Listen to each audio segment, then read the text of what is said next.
Good folks, what is up and how are you doing? This is your favorite struggling R&B producer Valentine the Plug, and I am back live with another video. Now, if you are interested in drill outside of the USA, then it's pretty likely that you've heard of Central Cee. So instead of doing an R&B cook-up, I feel like making a beat with Central Cee, and I'll be mixing the nylon guitar with my electric guitar to get that classic sound, you feel me? So y'all sit tight, enjoy the preview, and once I get back, we're gonna start flipping.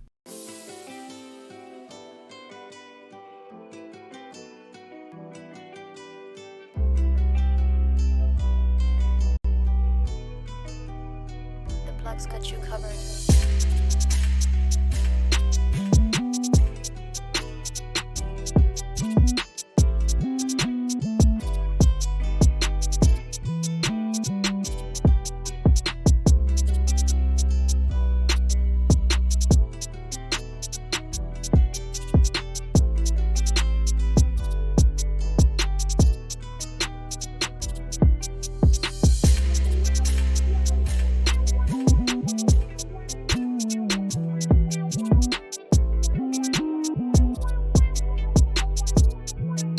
Alright cuties, welcome back to FL Studio. You are looking at my piano roll here. First thing I did, because I wanted to start off with a melody, I opened Contact and I took out Evolution Modern Nylon by Orange Tree Samples, still my favorite go-to nylon guitar. And I played this melody. I didn't have this melody in my head beforehand. I just sat down, I started clicking until I found something that clicked. I'm sorry for the pun. So this is what the melody sounds like right now.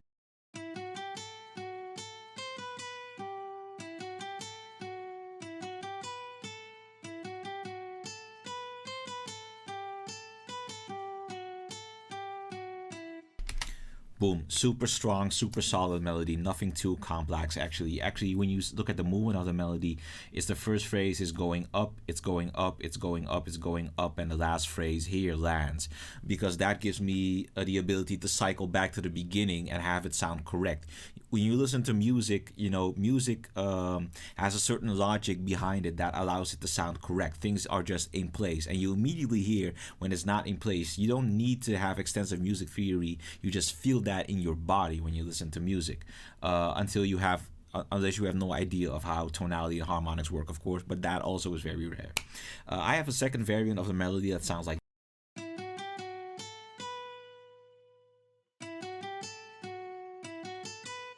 which is mostly for the sake of not having my melody get too boring. When we look at my processing, I have an EQ on it, I have RC20 for some color and a little bit of decay effect. Also, Bitcoin is doing well. Let me just close this, thank you. And I've got my 1176 for some compression. So that's basically my nylon. Now you are probably used to me writing my chords first and getting my melody second. This case, actually, I wrote my melody first and I based my chords on the melody, the way they moved. So what I got here is an inverted A minor 7 chord that transitions in an inverted E minor 7 chord. I think I have another A minor 7 chord transpose an octave lower, goes into a B dominant 7 chord. So that's basically it, nothing too special. Here you see I'm using a little step actually, so I got my E minor 7 chord, which transitions into a G augmented chord for the sake of just a little bit of flavor. So this is what the chords sound like.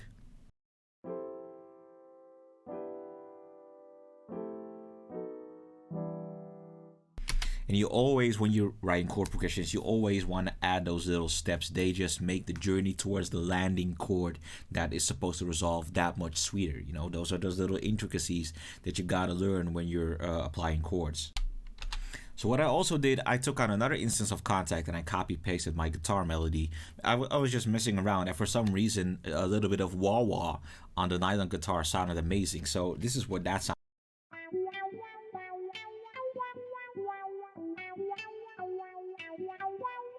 And I plan on making that a thing within the beat. So let me play out the full sample as it sounds.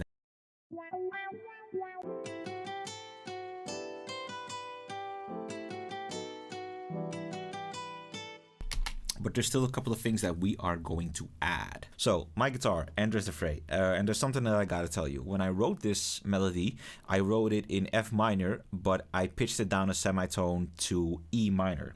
But I'm gonna be playing the chords in F minor as they would be. So you get this.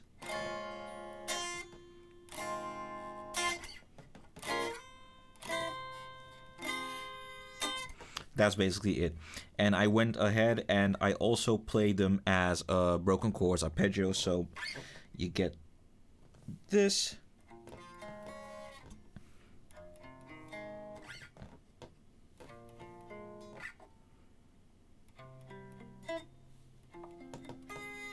Simple as that. And the guitar, the electric guitar, is actually not taking center stage. It's actually more in the back, just to fill up that background layer. Now, to me, making a sample is like making an elaborate puzzle. And my biggest challenge is always finding out how the pieces fit. So I have both of my guitar parts here. I sent them to a mixer channel, and I don't have a lot of extensive processing on it. I've got my equalizer, of course, making some cuts, low shelf, a little bit of high-end enhancement. I've also got a gate on it because I was really getting annoyed by the fact that you hear the amping guitar rig during recording. So I have a gate so that at the quiet parts, the sound gets completely cut off, so you don't hear the amp humming. Then, of course, compressor, chorus, and a center reverb and a delay bus. So this is what I got right now.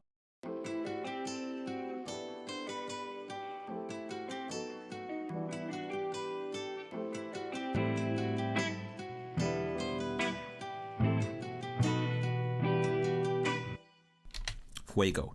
There's one more element that I need to add. So when you listen to a song like 646, you just hear that there's like this choir in the back and they're singing along.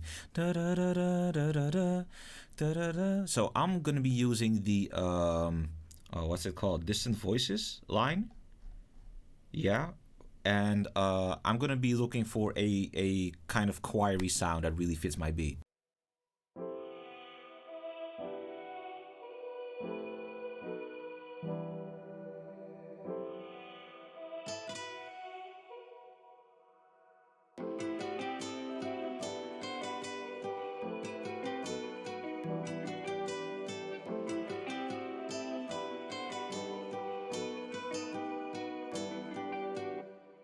I like it like that. And you hear a little bit of tension when the chord progression is playing that dominant chord and that augmented chord, but it's just the right amount of tension. It's that sweet kind of tension that you like.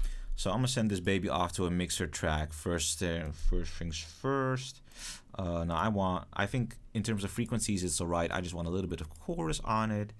I want shaper box on it too. Y'all know how I like to manipulate my vocal samples. Well, at this point I can hardly call it manipulating because it's just the same formula, but still though, I have a certain aesthetic I hear.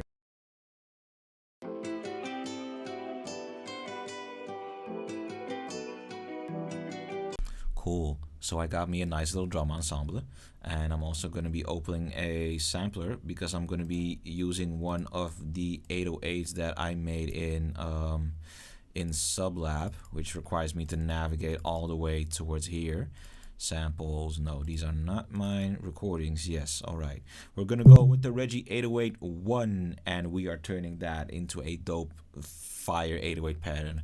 But let's lay down the rest of the drums first.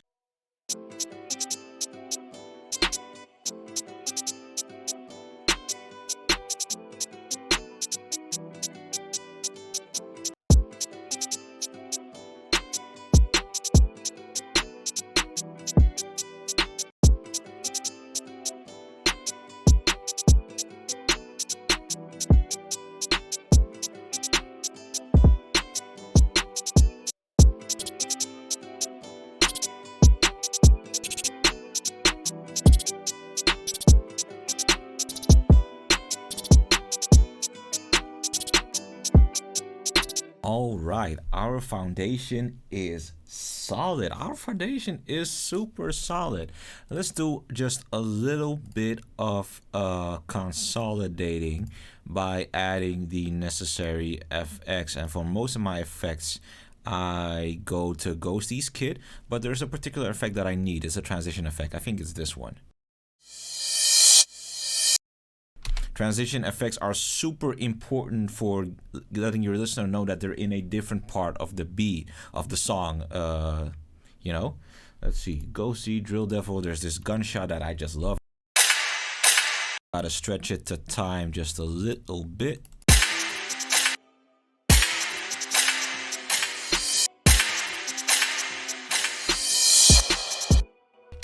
Perfect, perfect.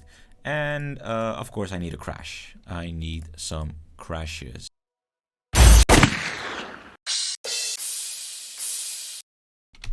And I think I'm all set now. Let's arrange those babies.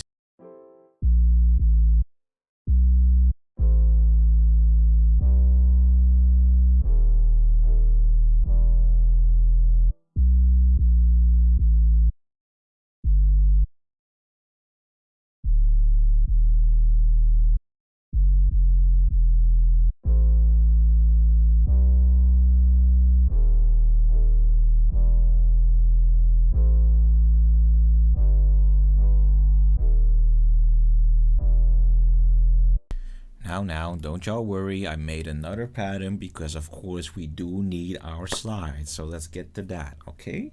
All right, ease up.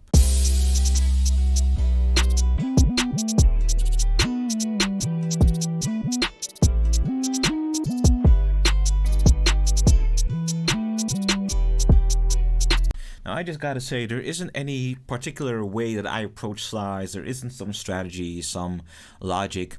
But one thing that helped for me is to treat your 808 slides the same way you would treat passing notes. And passing notes are those little notes that you sprinkle in between all your chord progression. Your 808 slides are essentially just that, passing notes in your bass, but they're more a flexy kind of passing notes.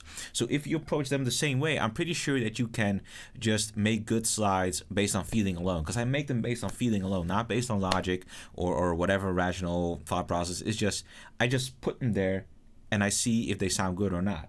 All right, so we are nearing the end, and I think I got everything I need, but there's one thing that I do want to add, and that is a more stronger choir, an actual choir. So I am opening another instance of Kontakt. As you've noticed, I don't particularly feel like making MIDI outs. I'm going to choir. I'm going to take out another patch, take out another pattern.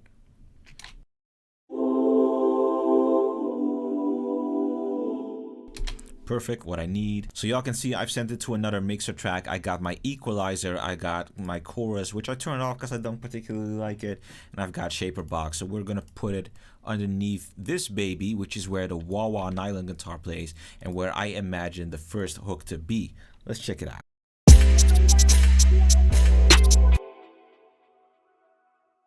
My timing was off.